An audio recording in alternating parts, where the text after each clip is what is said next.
cyambere twagiye. Tubwire ni iyihe kipe? Hega ko turi kujyana neza. Ni iyihe kipe? Ni ikipe yashinzwe mu mwaka wa 2000 hano mu Rwanda. Ni ikipe igisohokera u Rwanda mu marushanwa mpuzamahanga. Ni ikipe yatwaye igikombe cy'amahoro. Ikunze gukinamo abakinnyi bafite amazina akomeye baba bavuye mu yandi makipe. Ni ikipe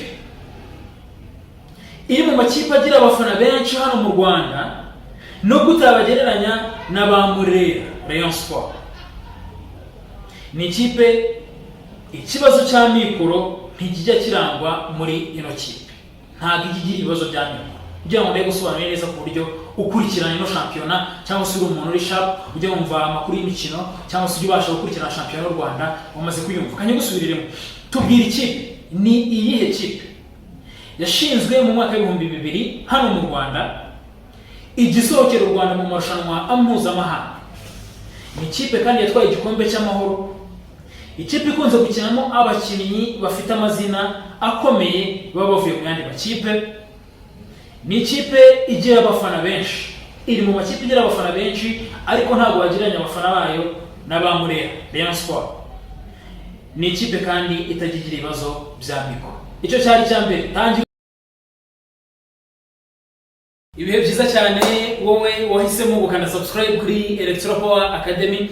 Ndizera ko ari wowe ubonye video bwa mbere, ariko kandi nawe utarakana subscribe kuri Electropower Academy, iki kana subscribe cyo tubana muri video nyinshi zigiye zitandukanye kuri runo rubuga, kuri no muyoboro wa YouTube wigiraho ibintu byinshi cyane bigiye binyuranye. Jyaho ku ikaze, ndi Ivan Maxime nk'ibisanzwe.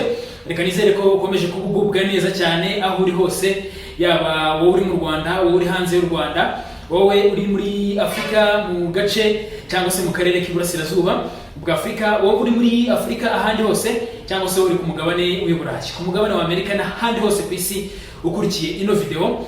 Ndagushimiye cyane. Tugarutse muri sport quiz y'uno munsi kuri Electropower Academy, turi kubana muri cya gisata cya sport, cyangwa se muri ka gace ka sport, aho tugenda tugaruka kuri byinshi bigiye bitandukanye, by'umwihariko kuri quiz cyangwa se ku bibazo bigiye bitandukanye bigaruka kuri sport, ubundi tukabahemba. Hano turenjoyinga, hano turiga, tunahavinga fun, ubundi ibintu bikagenda neza cyane.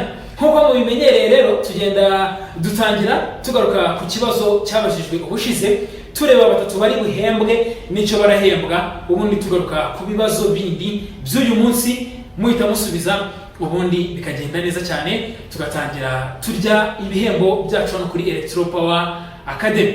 Reka mbanze mbibutse ibyo twe twaganiriyeho ubushize, cyangwa se ibyo twari twabonye ubushize mu bibazo byacu by'ubushize kuri Electropower Academy, by'umwihariko muri sport quiz. Ubundi nabasubize mbaye igisubizo, mpite mbabwira ababitsinze cyangwa se abatsindiye ibihembo byacu n'ibihembo batsindiye, ubundi twinjire mu mukino w'uyu munsi.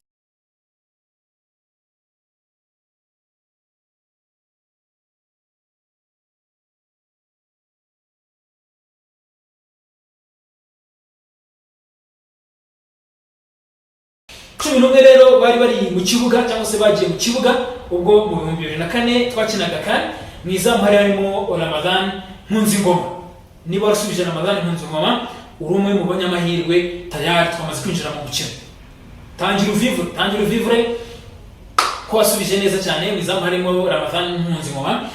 Twari dufite Elias Ntaganda, nawe ubwo niba wasubije Elias Ntaganda ukaba warasubije na Ramadan Nkunzingoma, nawe uri mu banyamahirwe bagiye gutsinda uyu munsi. Ndaza kumbwira nicyo baratsindira kugira ngo dukomeze twenjoyinge. Ku mwanya wa gatatu, cyangwa se umukinnyi wa gatatu wari mu kibuga, ni Leandre Ibizagwira, nawe yari ahari rwose mu mwaka wa 2004 ubwo twakinaga irushanwa rya CAN.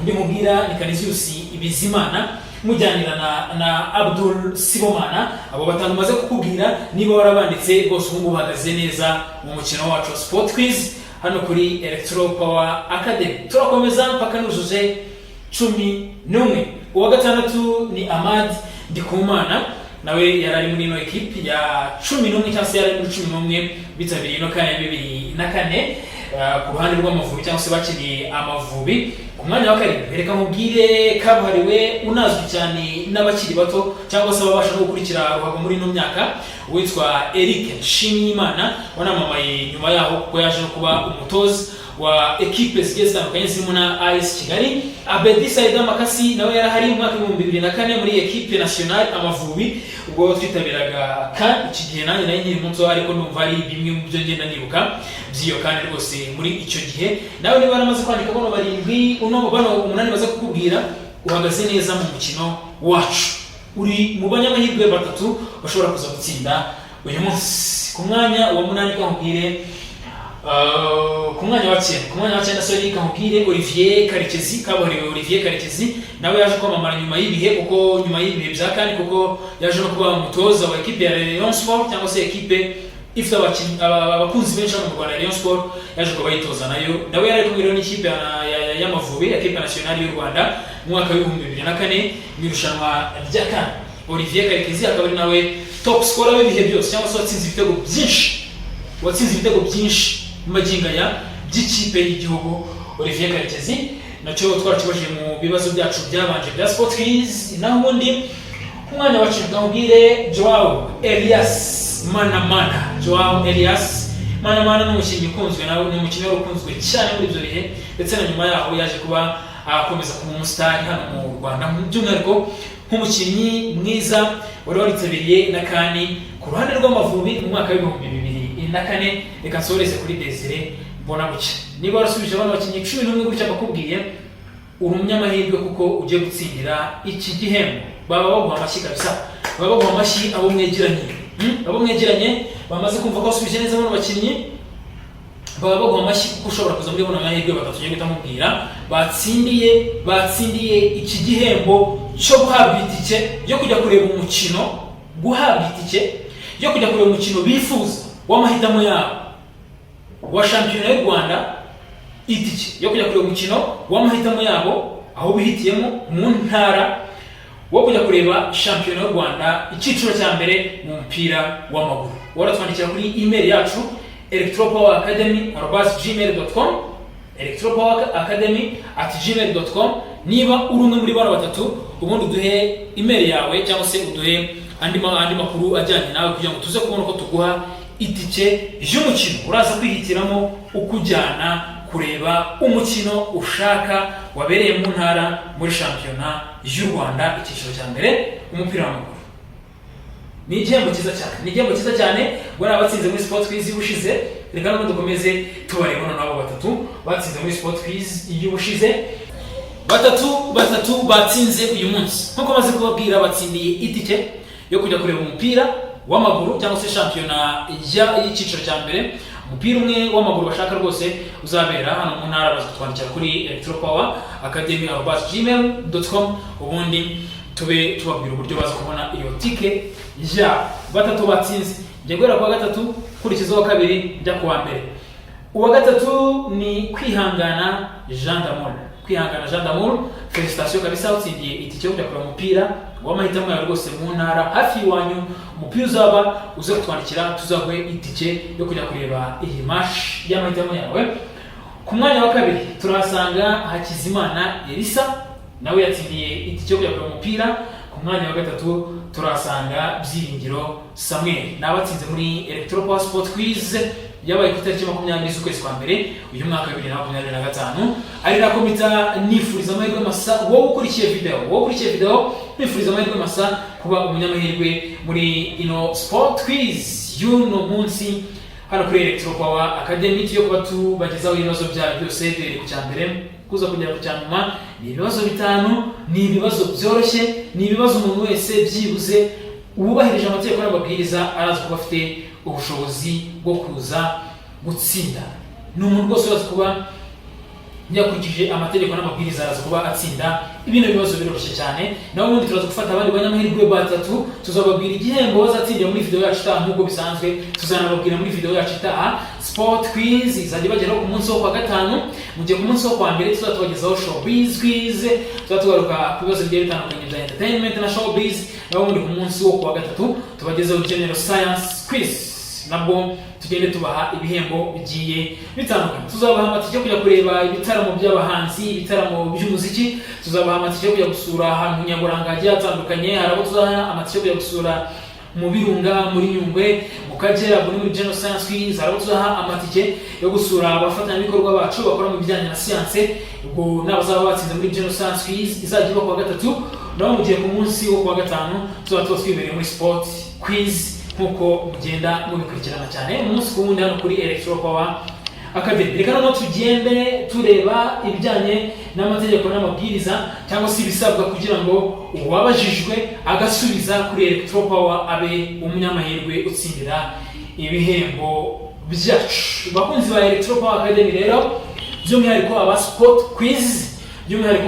Quiz, munyihangane, reka ino mudasobwa nifashishe gutya kugira ngo mutaza no kumpopera, ariko inamfashe kugenda nkurikira ibibazo neza, ngenda mbabaza ibibazo turaza kuba twifashisha, ari nako mbabwira amategeko n'amabwiriza gukurikizwa kugira ngo ube umunyamahirwe utsinda uyu munsi cyangwa se muri Sport Quiz y'uno munsi. Dore uko amabwiriza yacu agenda. Icyambere cyo ugomba kuba ufite imyaka 18 kuzamura kugira ngo utabere umukino wacu wa Sport Quiz. Amategeko avuga ko wowe ufite byibuze imyaka 18 kuzamura. Ikindi, duhemba abantu babiri batsinze, ariko bijyanye n'umubare w'abasubije dushobora kongeraho uwa gatatu. Ntimuzatungurwe no kubona twahembye babiri. Duhemba babiri batsinze, ariko tukaba twakongeraho gatatu bitewe n'umubare w'abasubije. Tike zo kureba umukino nizo duhemba, cyangwa se ibindi bigiye bitandukanye byaba ibikorwa byo kureba byaba ibikorwa bijyanye na siporo hano mu Rwanda. Ushobora kujya kureba umukino wa shampiyona ya football, ushobora kugwemba ibyo kujya kureba umukino wa volleyball n'ibindi bigiye bitandukanye, ariko wabanje gukurikirana ko ufite imyaka 18 kuzamura, kandi wabanje no kureba ko byibuze uri no muri bano babiri batsinze neza. Itegeko rya kabiri cyangwa se ibwiriza rya kabiri dukurikiza kugira ngo dutsinde hano kuri Electro Power Academy muri Sport Quiz. Irya kabiri, tuvuga ikibazo hano cyangwa se tuvuga ibibazo nkuko turi kubikora no muri ino video yacu, ariko asubiza muri comment section cyangwa se muri commentaire hasi. Ntabwo twakira ibisubizo kuri email nkuko tuba twabibabwiye, ntabwo twakira ibisubizo kuri email cyangwa se abohereza ibisubizo kuri email, ntabwo bigenderwaho. Nta nubwo twakira ibisubizo ku manimero za telefone yaba iyanjye cyangwa se abandi bakorana kuri Electro Power Academy. Iyo waba uyifite, ntabwo twakira ibisubizo, twakira ibisubizo muri comment section hano kuri ino video y'ibibazo nyine n'ubundi twabajije. Biranumvikana niba tubajije ibibazo by'uyu munsi, ntabwo urazana n'ibibazo bya video zabanje cyangwa se zahashize. Ibwiriza rya gatatu, iyo watsinze nkuko twamaze gutangaza abatsinze, iyo watsinze utwoherereza ubutumwa kuri email yacu electropoweracademy@gmail.com, ukatubwira uko wifuza ko twakugezaho itike yawe. Naho tubwira uburyo wifuza ko twakugezaho itike yawe. Itike wawe itsindiye rwose, wamaze kuba umunyamahirwe, naho tubwira uburyo wifuza ko tukugezaho ya tike yawe, ubundi ukitabira match cyangwa se ukitabira igihembo wahawe. Ibwiriza rya kane, si ngombwa ndabisubiramo, si ngombwa ko uba warakoze subscribe hano kuri Electro Power Academy kugira ngo duhembe abantu cyangwa se duhitamo abatsinze. Icyo ntabwo tukigenderaho. Si ngombwa ko uba warakoze subscribe, ariko icyo nakubwira cyo, iyo wakoze subscribe bigufasha kumenya ko twaploadinze mu ba mbere, nawe ugasubiza mu ba mbere, ugatsinda mu ba mbere. Ariko ntabwo tubigenderaho duhemba. Icya gatanu cyangwa se ibwiriza rya gatanu tugenderaho, twakira ibisubizo byaje mbere amasaha 8 ikiganiro kimaze gusohoka. Ni ukuvuga niba ikiganiro gisohotse saa 6, tuhita dutangira kubara byibuze amasaha 8. Amasaha 8 narangira, turaba twakira ibyo bisubizo biri muri ayo masaha 8, noneho tuze gusesengura, tureba abasubije neza, ariho dufatamo babandi babiri bashobora kuba batatu, ubundi tukabahemba. Ni mu masaha 8. Ubwo usubije nyuma y'amasaha 8 video isohotse, ubwo rwose ntabwo uri mu banyamahirwe ba Electro Power Sport Quiz cyangwa se n'ibindi bizamini cyangwa se izindi quiz tugenda tubaha hano kuri Electro Power Academy. Ibwiriza rya karindwi, muri quiz itaha nibwo dutangaza abatsinze cyangwa se abasubije neza. Nkuko twatangaje abatsinze muri quiz yabanje, niko no muri quiz itaha turaza gutangaza abatsinze muri quiz y'uno munsi hano kuri Electro Power Academy. Naho ibwiriza rya munani naryo riroroshye kandi cyane, ryoroshye no kurusha nubwo n'andi yose yoroshye, naryo riroroshye kabisa. Nuko utagomba kurenza iminsi 5 niba watsinze. Ubwo Elisa na Jean d'Amour nkuko twababwiye n'umuvandimwe Elisa na Jean d'Amour n'umuvandimwe Samuel, mwirinde kurenza iminsi 5 mutohereje ubutumwa bwanyu kuri electropower@gmail.com kugira ngo mutubwire ko tubagezaho inoti yanyu yo kujya kureba uyu mukino. Nuko utarenza ino minsi 5 mu gihe watsinze. Reka no tunyaruke twihute tujya kuri bya bibazo byacu by'uyu munsi. Ni ibibazo bigera kuri 5. Nizere ko muri tayari, nizere ko mwiteguye gutsindira ibihembo by'ubutaha cyangwa se ibihembo tuzababwira mu kiganiro cyacu cya Sport Quiz gitaha. Nizere ko muri tayari. Kugira ngo bigende neza ushobora kwicarana n'agakaramu ukajya wandika ikibazo cya mbere, ubwo n'agakaye n'agakaramu, cyangwa se ukaza no gusubiramo video ukajya wumva ibibazo neza kugira ngo usubize. Kwibutsa ko ugomba gusubiza byibuze mbere y'amasaha 8. Mbere y'amasaha 8 wirinde ko amasaha 8 yuzura utarasubiza. No kuvuga igihe turaprodingira iyi video ututangira kubara amasaha 8 ntarenge utarasubiza. Kandi uzamanya amahirwe iminsi 5 ntizashire utaratwandikira kuri electropower@gmail.com. Ikindi kandi cy'ingenzi cyane nuko ugomba kubanza kuba ufite imyaka 18 kugira ngo witabire rino urushanwa ryacu rya Sport Quiz. Ese muriteguye? Ikibazo cya mbere twagiye kangerageze gushyiramo umutuzo kugira ngo mubyumve neza. Ikibazo cya mbere twagiye, tubwire ni iyihe kipe? Hega ko turi kujyana neza. Ni iyihe kipe? Ni ikipe yashinzwe mu mwaka wa 2000 hano mu Rwanda. Ni ikipe igisohokera u Rwanda mu marushanwa mpuzamahanga. Ni ikipe yatwaye igikombe cy'amahoro. Ikunze gukinamo abakinnyi bafite amazina akomeye baba bavuye mu yandi makipe. Ni ikipe iri mu makipe agira abafana benshi hano mu Rwanda, no gutabagereranya na ba Murera Rayon Sport. Ni ikipe ikibazo cya mikoro ntikijya kirangwa muri ino kipe.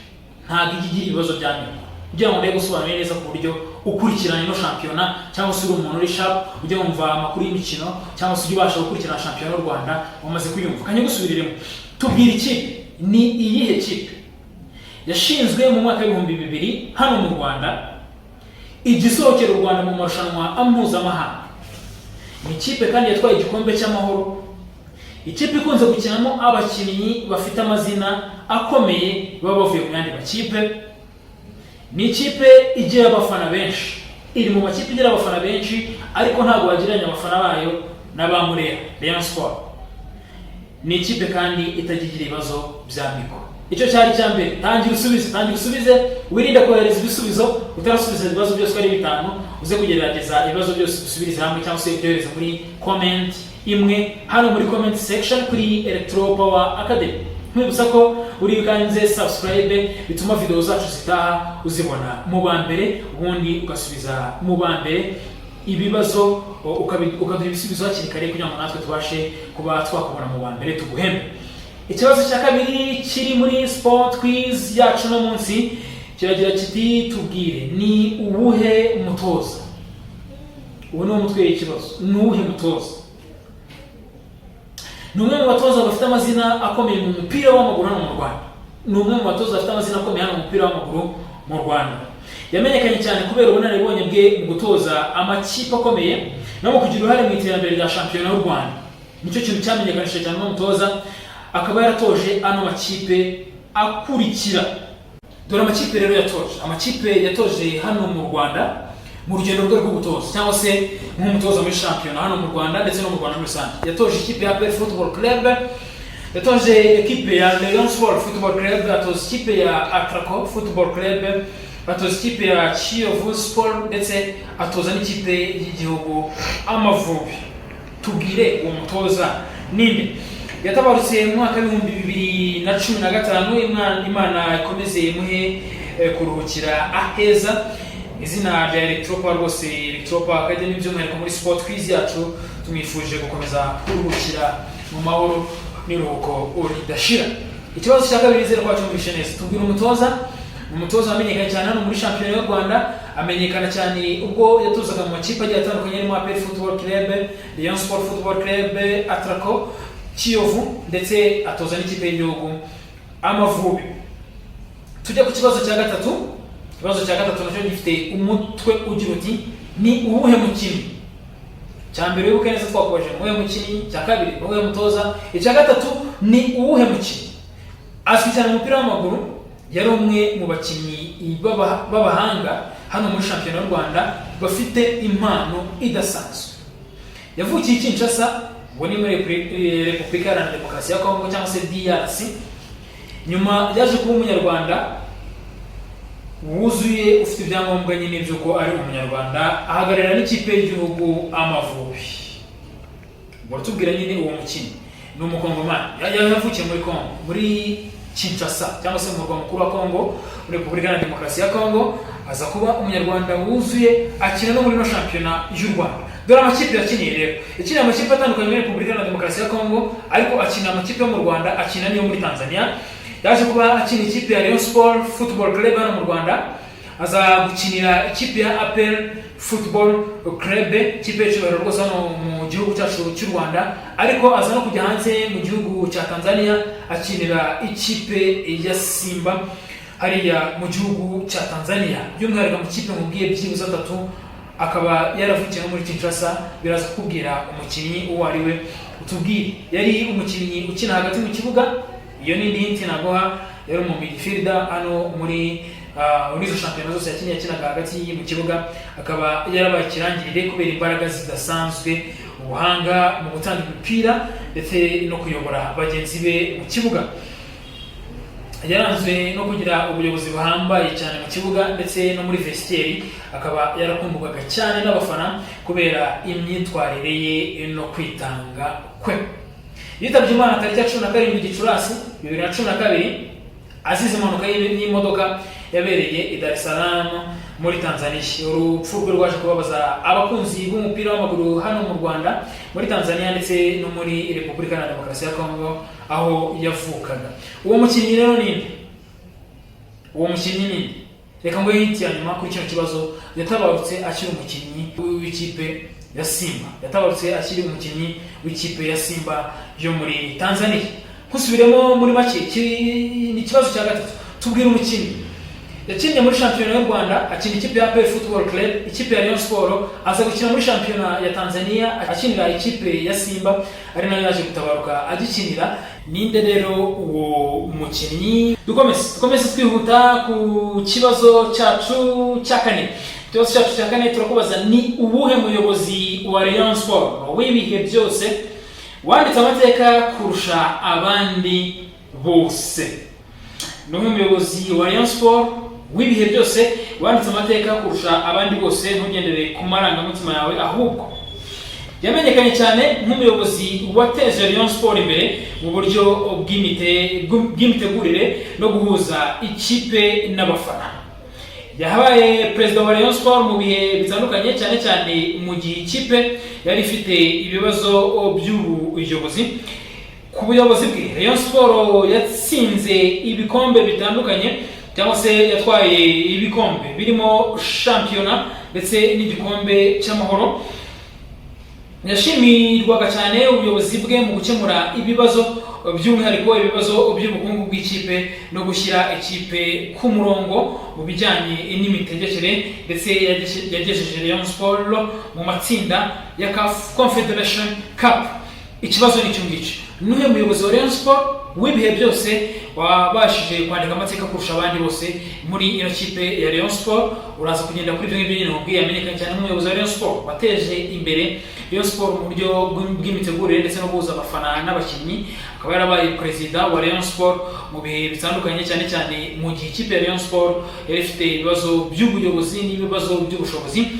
ku buyobozi bwe Rayon Sport yatsinze ibikombe cyangwa se yatwaye amashampiyona, yatwaye ibikombe birimo shampiyona ndetse n'igikombe cy'amahoro. Yashimirwaga kandi ubushobozi bwe mu gukemura ibibazo by'ubukungu mu ikipe ya Rayon Sport. Yateje imbere Rayon Sport mu buryo bushoboka kuko yanayigejeje mu gikombe cya CAF Confederation Cup kure hashoboka ko yagejeje muri CAF Confederation Cup mu matsinda yayo nyine, mu matsinda ya CAF Confederation Cup ariho kure hashoboka ikipe ya Rayon Sport yabashije kuba yajya. Reka dusoreze kuri kino kibazo ubundi uhita ubisubiza, kwibutsa ko niba hari ibyagucitse ujye ukanda pause wumve ikibazo neza, ubundi playing ukomeze usubize neza kugira ngo uze kuba umwe mu banyamahirwe babiri cyangwa se batatu, bizaterwa n'umubare bazasubiza bazatsindira ibihembo byacu bitaha.